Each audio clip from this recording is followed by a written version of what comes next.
Impulse, number 69 of the second group, blogging experience group.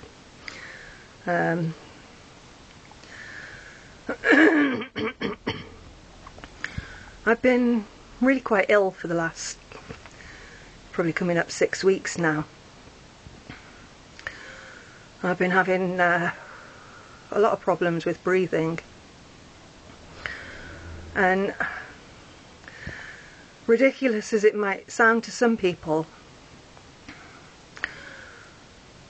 although it's a very physical thing and allergies are a part of it, the thing that I've noticed over the years affects the flow of the ability to breathe the most is how I'm feeling emotionally. And some people put that down to mental health issues, which of course, having lived through various different traumas, ones that on their own,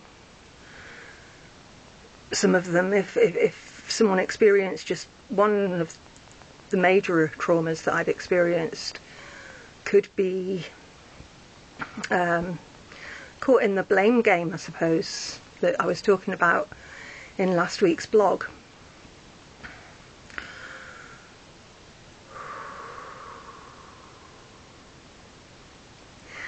Even getting excited can cause it causes all sorts of chemical reactions inside. I'm finding it hard to express this because it's an impulse. I've been watching Heroes. It might sound daft. Watching the villains. I've talked about this so many times before. How we're all. My MySpace name used to be, what was it? Being my own hero, wizard, guru, and something else. Can't remember what order in. I'd gone into a bit of a meditation. Today's been up and down. Sometimes I can walk across to the bathroom and the kitchen and I'm not totally breathless by the time I get back, and it's not an emergency to use the nebulizer. And then sometimes it's a little, it's sort of veering back towards the fearful, I can't breathe, oh shit, tense, need this, oh god, sort of feelings that you go through when you can't breathe, and you can't speak, you can't eat, you can't lie down. Obviously you're carrying on breathing enough, just about, to keep functioning, but it's not a comfortable experience. I can vouch for that, and I'm sure there's many other people who have asthma and COPD and stuff like that who can also vouch for it, and vouch for how varied it can get. I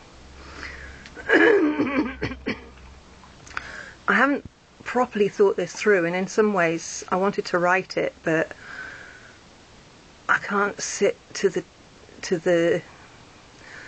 on the edge of the bed to the laptop. I just can't do it.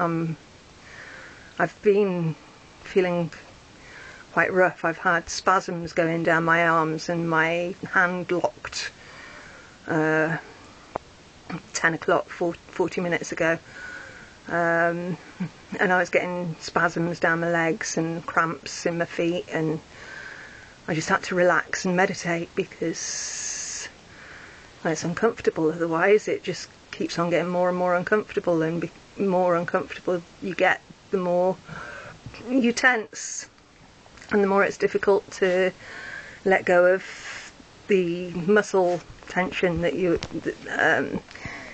I explained it in the last blog as the fight or flight sort of thing. And when you having to stay quite still because the slightest exertion makes you even more breathless, and the more breathless you get, the more difficult it is to not fall into the fear of pit. The fear of pit, the pit of fear. And to just go.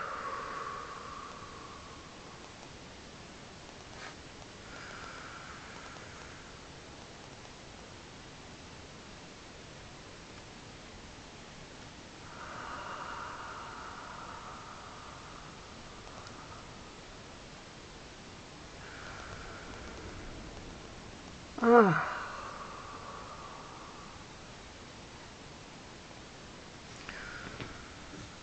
Oh, that was quite powerful. If only I could do that every time. And maybe one day I will be able to, as I practice, which is what I'm doing at the moment. I was thinking about how every opinion in the world, there is somebody will oppose that opinion with the direct opposite. I was considering therapists who declare that they don't want compassion for people who are so ignorant that they inflict pain on animals, and that they're evil, which shocked me a bit. But we've no matter what our idea of what reality is and what life's about, and if poor people are to blame for their situation and ill people, well, they just need a kick up the arse and they'd be better and they should be going out to work, and oh, but they're all slave driving us and everything. We know there's corruption. It's obvious. I mean, it's in the news all the time anyway. What news we get to see, what snippets of truth we get in amongst all the lies. And I was thinking about how fiction shows us truths sometimes in oblique ways. And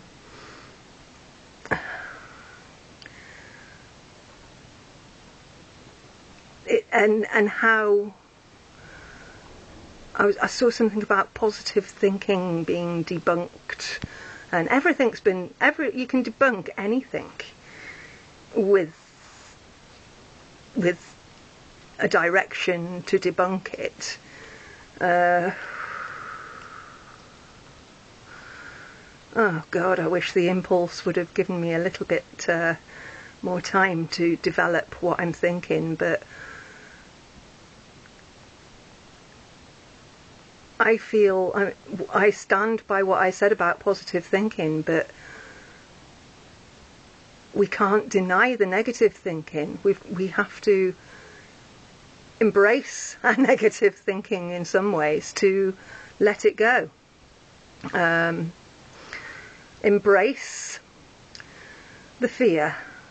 I mean, what am I really afraid of? Dying? I don't think I'm going to die for quite a long time yet. I've been close to death loads of times.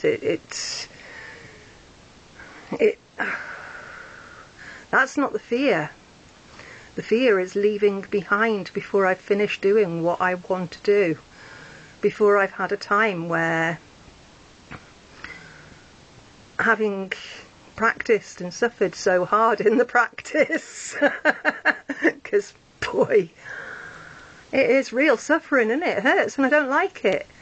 But the more I get upset about feeling like that, the more I'm going to feel like it. And if someone's going to turn around and say, well, okay, it's your fault then, that's just going to make it more difficult for me to take responsibility, because while I'm figuring it out, I need support. And if I've got it wrong, then I've got it wrong. But I don't think I have. It doesn't feel like I have. And one of the things, like heroes villains jump back and forth between being like heroic and villainous and somewhere in between, and that's where we all are. We can all be villains, we can all be ignorant, we can all be arseholes, and we can all find compassion.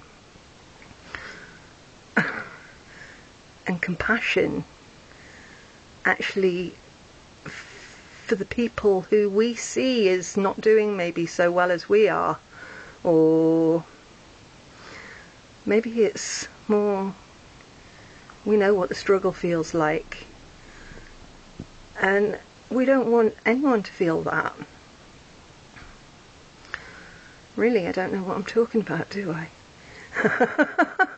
And I've also been accused of my views being my mental health issues, but and of being crazy. And yeah, I'm babbling, but in among the babble, I know I'm speaking some wisdom. It's kept me alive, I think, or maybe it's just stopped me from I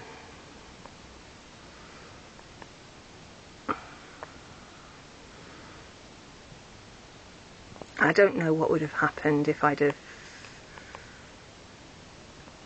lost consciousness.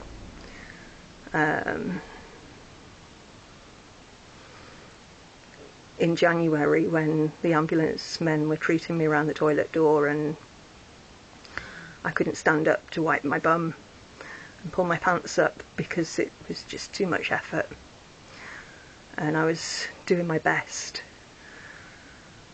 to come back to trust and love and breathe in. But I couldn't, and they gave me a nebulizer, and well, first they gave me oxygen, and that wasn't helping me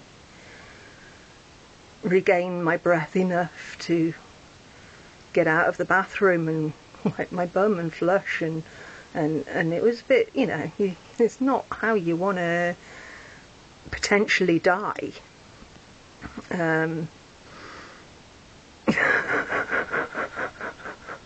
I mean, it's funny now, but at the time I was thinking, I can't die like this. And I managed to, with the help of oxygen and then a nebulizer as well. And I can remember I had glasses in my hair, and I just tore them out, and they were on the floor when I got back with the tufts of hair still in them. Yeah, to say to someone like me that I should be able to control how well I'm doing, because it's all psychosomatic or something like along those lines, and I should just be able to pull my socks up and go to work.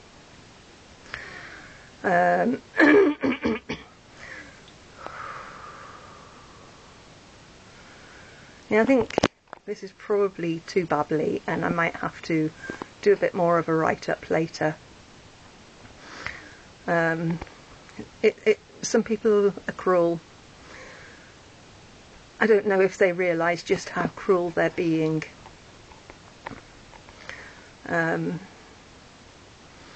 it's their ignorance that seems evil, because they are causing people to be in a position where they're suffering. And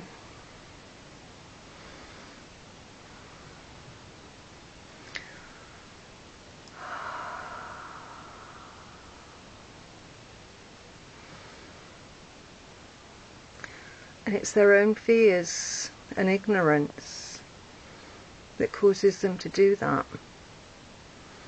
So how do we educate each other that we're all a bit right and a bit wrong? And my experience might be different to yours, but that doesn't make me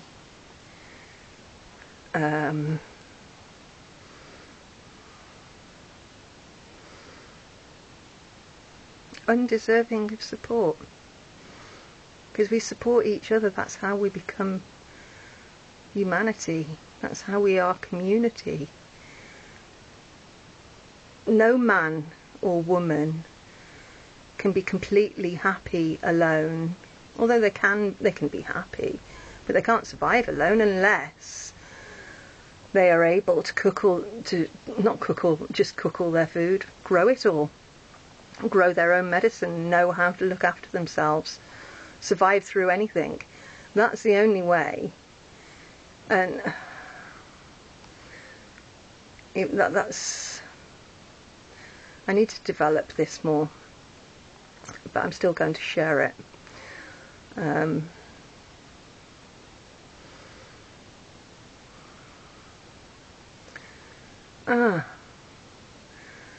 I knew what I was going to say, but I've forgotten. Maybe I'll write something to go with this as well.